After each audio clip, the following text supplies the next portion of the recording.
कल्पसिद्धिप्रदायकाय अगणितगुणशीलतत्त्वप्रदर्शकाय मध्वमता सिद्धान्तप्रवर्धनाय परमगुरु श्रीगुरुराघवेन्द्राय नमः।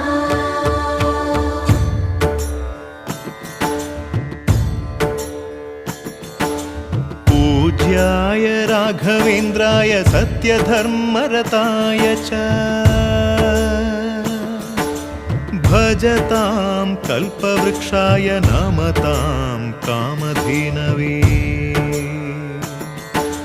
ಧರ್ಮದ ದೀಪ ಹಚ್ಚುವ ಶಾಂತಿಯ ಬೆಳಕ ಚೆಲ್ಲುವ ಜ್ಞಾನದ ದೀಪ ಹಚ್ಚುವ ಲೋಕವ ನೀನೆ ನಡೆಸುವ ತುಂಗೆಯ ತೀರದ ಯತಿವರ ನಿನ್ನದೆ ಸ್ಮರಣ